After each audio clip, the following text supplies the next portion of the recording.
What happened to us today? I saw you doing it. What were you doing? And they go, I didn't do anything. I didn't touch him. So now they're making me look like a fool in front of the worker. I pulled out my hidden card. I said, did you see the man who came over and let you go? He's my husband. So after I said that, they start taking me very seriously. And now they are saying, yes, ma'am, yes, ma'am, yes, ma'am, after everything they say.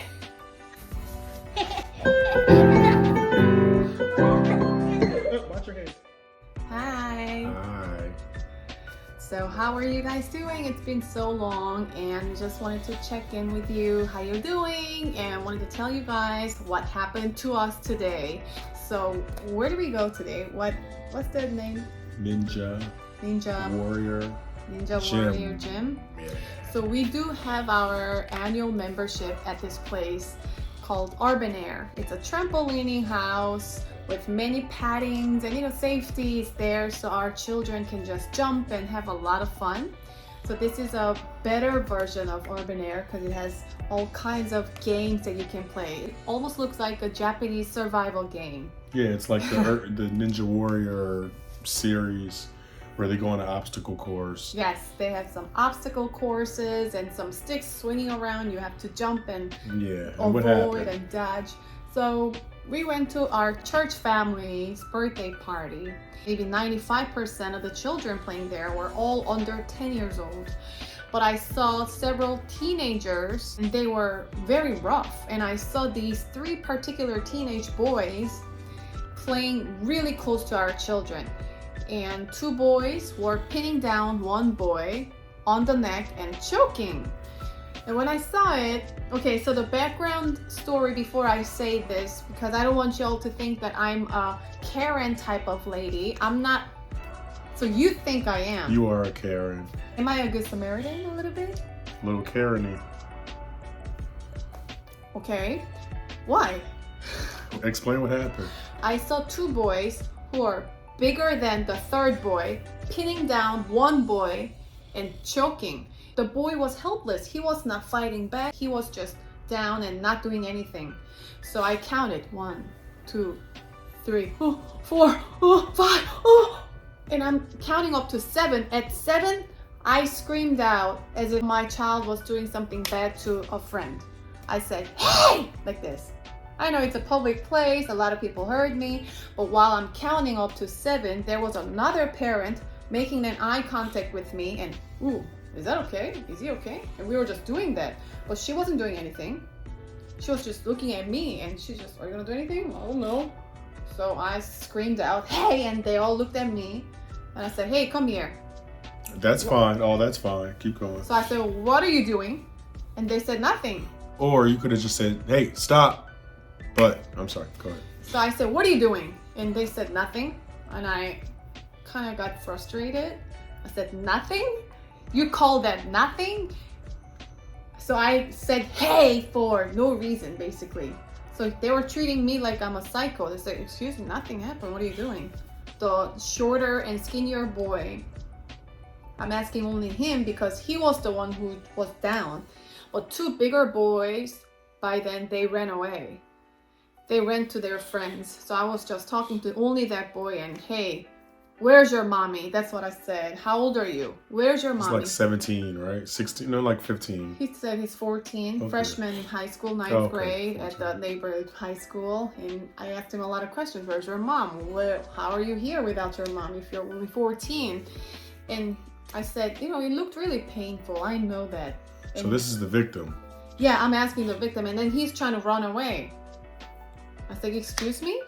I'm gonna document this. You running away? Karen. Oh, really?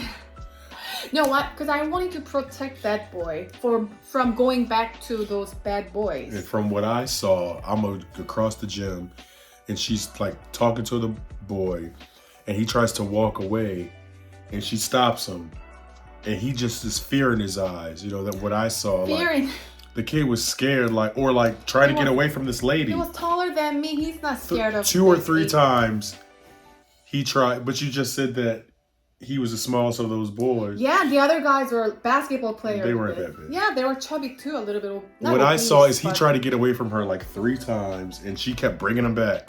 And I'm like, that's like kidnapping almost. Right?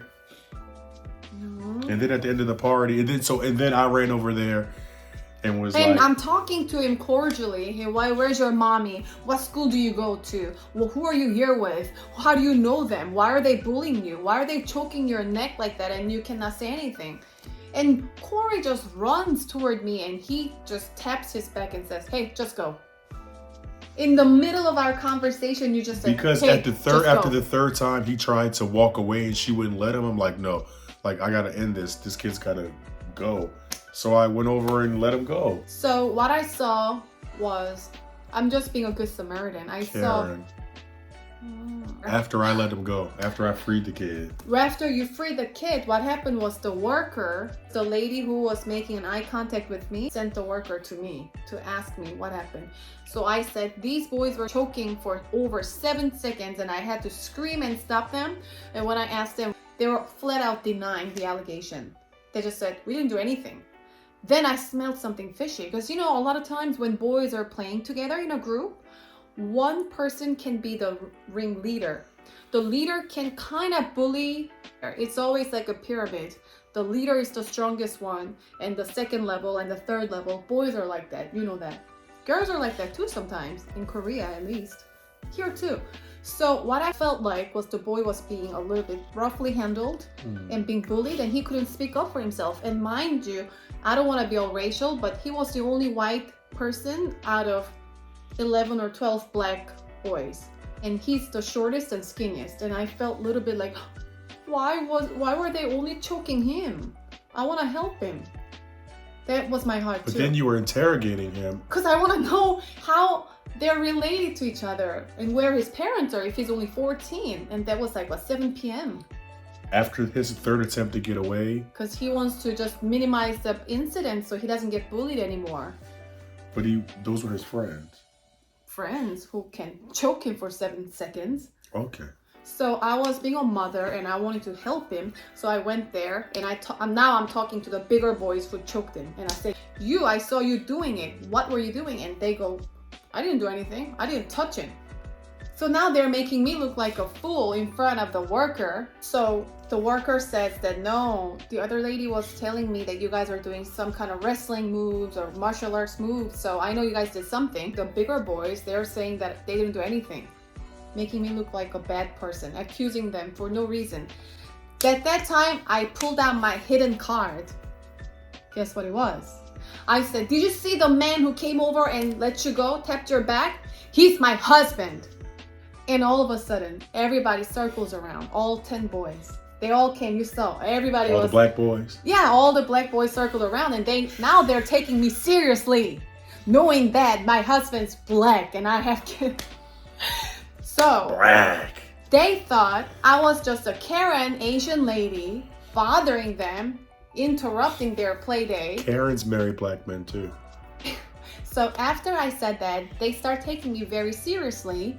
And now they are saying, yes, ma'am, yes, ma'am, yes, ma'am, after everything they say. Did you see that? Everything they say, all of a sudden they're adding, yes, ma'am, after everything. Can you help him when he's in trouble? When the other guys are doing rough things, like, can you help him? And they said, yes, ma'am, yeah, we'll help him. Yeah, we didn't mean to play too rough. Now they're telling the worker that they were doing the choking. Now they're telling the truth because now they know I really care about them. An Asian lady raises a red flag to support the community's safety. I'm not taking raises a red flag and then pulls a black card. I had to be taken seriously. But the funny thing is, you said the story. You were acting a little Karen-y too. Oh, there was a little couple, black dude, teenager, said F you, but he said the word to the girl. But he whispered, he really mouthed it, he didn't say it, and I saw it. I said, watch your mouth. And you said it louder than watch your mouth. You said, hey, watch your mouth. You were loud, yeah. Because he shouldn't be saying that. I know, you're right, Karen. That's not really... That's not really So when you caring. said that, what did he do? Did he say, I He didn't said, say "Oh, anything? sorry."